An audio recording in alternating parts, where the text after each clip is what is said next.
My mother manipulated my boyfriend into falling for my older sister, but when I discovered the truth 5 years later, I confronted her and destroyed my entire family forever.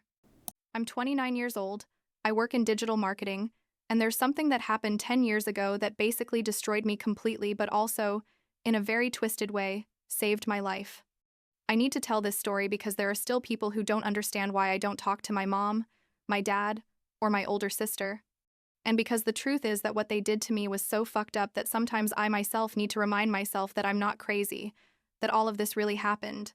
When I was 19 years old, I was in my second year of college, studying communications, and I had a boyfriend named Daniel. We'd been together for like 2 years. I mean, he was my first serious boyfriend. You know, one of those where you start thinking about the future and all that stuff. Daniel was super kind, studying engineering. We met at a university party and basically became inseparable.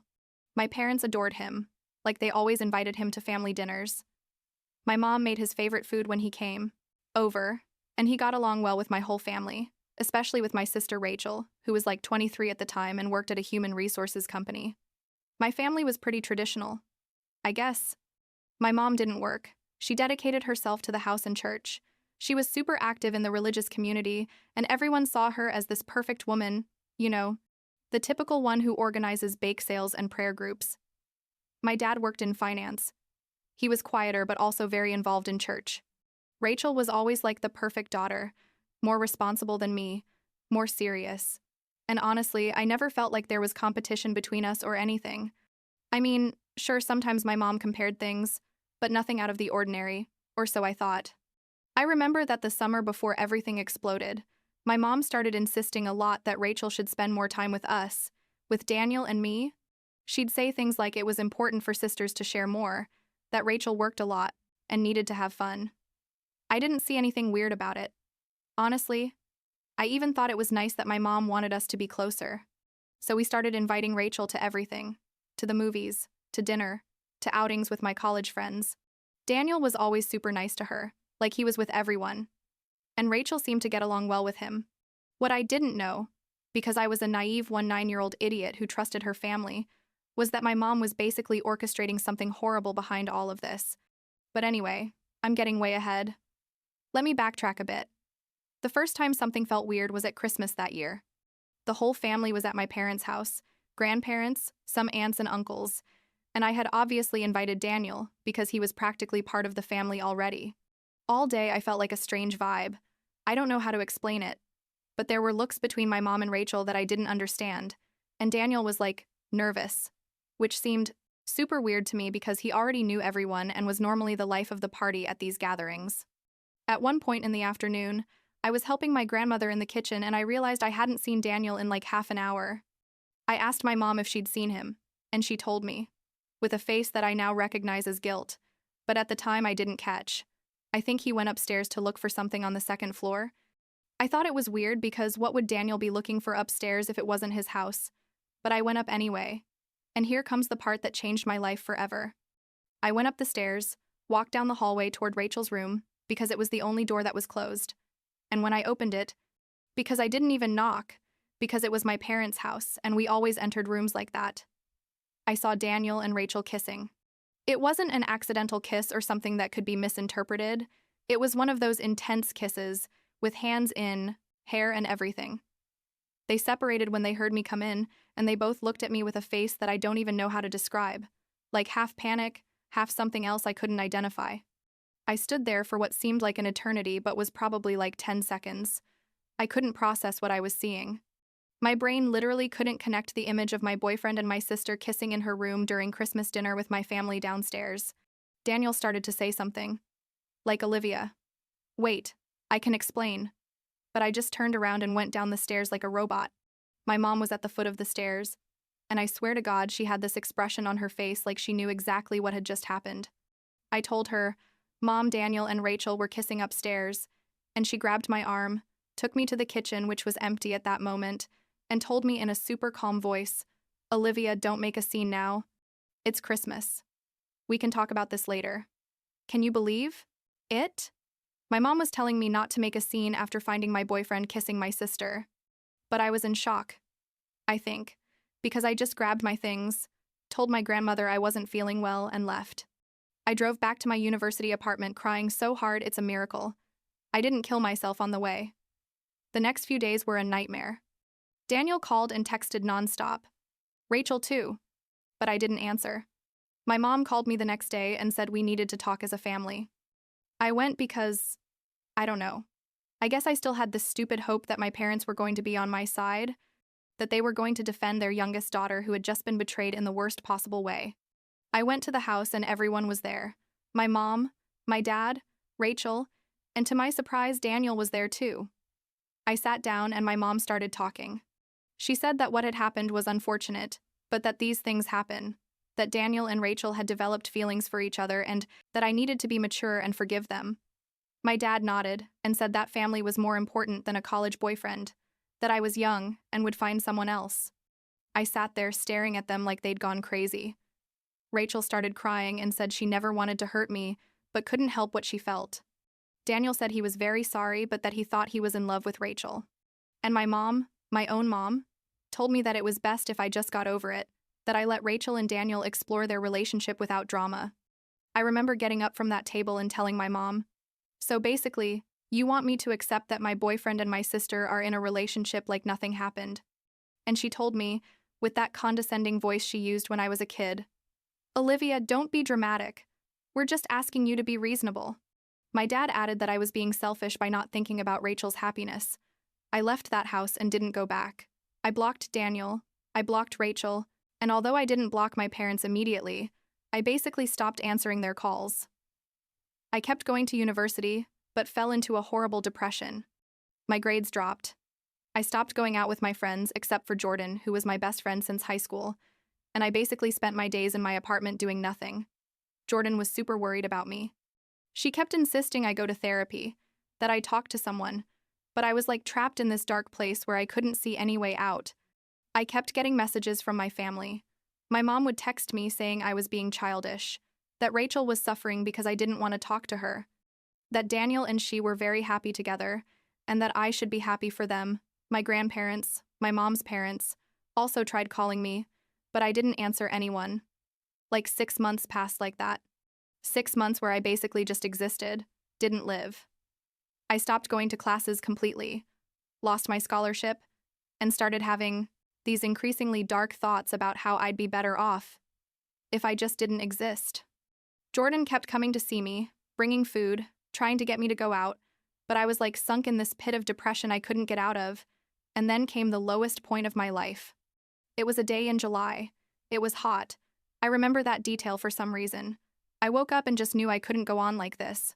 I couldn't keep feeling this pain every day. I couldn't keep living in a world where my own family had chosen the guy who broke my heart over me. I made a decision. And I'm not going to go into much detail because it's hard even now, but I basically tried to end it all. Before doing it, I wrote a long note explaining everything that had happened, the whole story, from finding Daniel and Rachel to how my family reacted. I wrote it on my computer and scheduled it to post on my social media, tagging all my family, including my parents, Rachel, Daniel, aunts, uncles, cousins, people from church, everyone. I wanted them to know why I was doing it. I wanted them to carry that with them for the rest of their lives. What I didn't know is that Jordan had an emergency key to my apartment.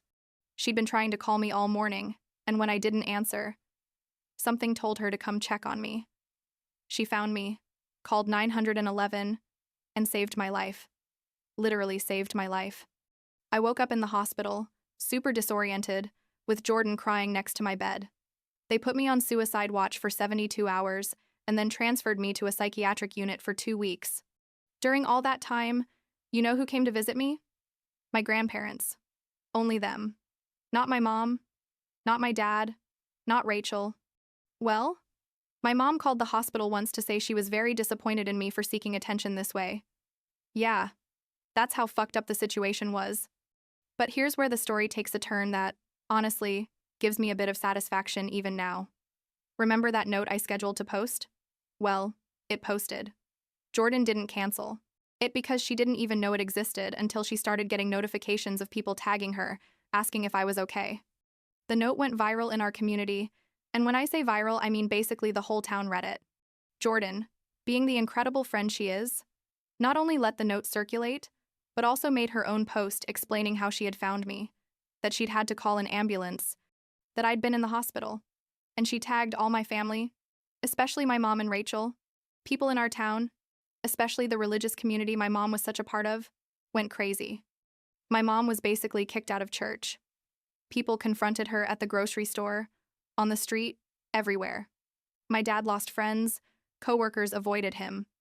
Rachel was fired from her job because the company didn't want the drama and negative publicity. And Daniel's parents, who were also super religious, sent him to live with relatives in another state because they couldn't bear the shame. I found this out later, obviously, because when I got out of the hospital, my grandparents took me to live with them at their house, which was like 2 hours away from where my family lived. My grandparents were incredible. They took care of me, helped me find a good therapist, supported me financially while I recovered. Grandma made my favorite meals. Grandpa took me on walks every afternoon and listened when I needed to talk. After getting out of the hospital, I cut all contact with my parents and Rachel. I changed my number, blocked them on absolutely everything, and made it very clear to my grandparents that I didn't want to know anything about them. My parents tried to go to my grandparents' house several times, but I wouldn't see them. Rachel sent me letters, dozens of letters, all saying she was so sorry, that she didn't know I was going to react like that she never thought things would go that far. I'd tear them up without reading them completely. I started intensive therapy, twice, a week at first, and slowly I started coming out of that dark place. It wasn't fast, it wasn't easy, and there were days where I wanted to give up again. But I had Jordan visiting me every weekend. I had my grandparents supporting me, and little by little I started building a new life. Eventually, I enrolled in a university near where my grandparents lived, started my career over, but this time in digital marketing because I discovered I was good with social media and all that. I made new friends, found a support group for people who had attempted suicide, and basically rebuilt myself from scratch. But the story doesn't end there, because like 5 years after all this, when I was like 24, I had a super random encounter with Rachel at a grocery store. I was visiting the city for a work event and went to buy something, and there she was in the dairy aisle. She looked older, more tired, and when she saw me, she went pale. She came up to me and started saying we needed to talk, that she'd been wanting to find me, that things weren't how I thought they were. I just grabbed my basket, turned around, and left. I heard her yelling my name behind me, but I didn't turn around. I felt this incredible power of just being able to leave, of not having to listen to her excuses or justifications. I thought that would be it, that I could finally close that chapter completely. But like 2 years ago, when I was 27, I got a call from an unknown number. Normally I don't answer, but something made me pick up. It was Daniel. I hadn't spoken to him since that day at my parents' house years ago, and at first I froze listening to his voice. He told me he needed to talk to me, that there was something I didn't know about what had happened, something important that explained everything. I was going to hang up on him, but he sounded desperate. I don't know. I guess curiosity got the better of me. I agreed to meet him at a public cafe, with Jordan present, because I wasn't going to be alone. With him. We met at this Starbucks near where I was living at the time. Daniel looked completely different. Thinner, with dark circles, and he started telling me a story that left me frozen. Turns out my mom had been planning everything from the beginning. According to Daniel, my mom had sought him out months before that Christmas and told him that she believed he and Rachel made a better couple, that Rachel was more mature, more stable, better for him. At first, Daniel thought my mom was crazy and ignored it, but my mom was persistent. She'd tell him I was very immature, that I probably wouldn't finish college, that Rachel had a better future. She'd set up situations where he and Rachel ended up alone. She'd invite the two of them to lunch without me. Things like that. And eventually, according to Daniel, he started developing feelings for Rachel, influenced by everything my mom was telling him. He told me that when something finally happened between him and Rachel, my mom knew, immediately because Rachel told her, and instead of telling them to stop, she encouraged them. And she told them that love was like that these things happened, that I'd get over it. Daniel swore to me he didn't know I would try to kill myself, that when he found out he felt horrible, and that his relationship with Rachel ended like 6 months after all the drama because they couldn't live with the guilt anymore. I don't know whether to believe him or not. Part of me thinks it's another manipulation, another way to blame someone else. But another part of me, the part that knows my mom, knows it's absolutely something she would do. My mom was always controlling, always wanted things to be how she thought they should be, and Rachel was always her favorite. I thanked Daniel for telling me. I guess, although I don't know if it really helped to know that. I left that cafe feeling this weird mix of validation because I wasn't crazy. There really was something darker behind it all, and also more betrayal because it meant my mom had been orchestrating my pain from way before I even knew something was wrong. I decided to do one last thing. I went to my parents' house, without warning, and knocked on the door. My mom opened it, and when she saw me, she went super pale. I told her I'd talked to Daniel, that I knew what she'd done, and I asked her directly if it was true. And you know what she did? She justified herself. She told me, yes, that she had thought Rachel and Daniel were a better match, that she only wanted the best for her oldest daughter, that I was younger and would have other opportunities. My dad appeared behind her, and when he heard what we were talking about, he looked genuinely surprised. Seems he didn't know anything about my mom's manipulation. He only knew that Daniel and Rachel had fallen in love and had assumed these things happen. When my mom admitted she'd been pushing Daniel toward Rachel for months, my dad turned to look at her with a face of, I can't believe what I'm hearing. But honestly, I didn't care anymore. I told my mom she was a horrible person, that what she'd done to me had no forgiveness, and that never in my life would I see or speak to her again. My dad tried to stop me, saying we could work it out as a family, but I was already walking out the door. That was the last time I saw any of them. It's been 2 years since that now. My parents got divorced like a year after that conversation. I found out through my grandparents. Seems my dad couldn't forgive my mom for what she'd done. Rachel moved to another city, changed jobs, basically started over somewhere else. Daniel. I don't know where he is either. And I don't care. I still live near my grandparents. I have a job I like at a digital marketing agency. I have a new boyfriend for a year now who's amazing and who knows my whole story and supports me completely. I'm still in therapy. I'll probably be in therapy for the rest of my life, and that's okay. It helps me. Jordan is still my best friend, the person who literally saved my life. Sometimes people ask me if I'm ever going to forgive my family, if I'm ever going to let Rachel or my parents back into my life. The answer is no. Not because I'm clinging to resentment or because I can't let go of the past, but because I learned that some people, no matter if they share your blood, are toxic to your well-being. And it's okay to cut ties with toxic people, even if they're your family. Last week, my grandmother showed me a letter she received from Rachel, asking her to convince me to talk to her. I tore it up without reading it. My life now is peaceful. I have people who truly love me, who would never hurt me that way. I built my own family with my grandparents, with Jordan, with my boyfriend, with the friends I've made over these years. That's the family I chose. And it's more than enough.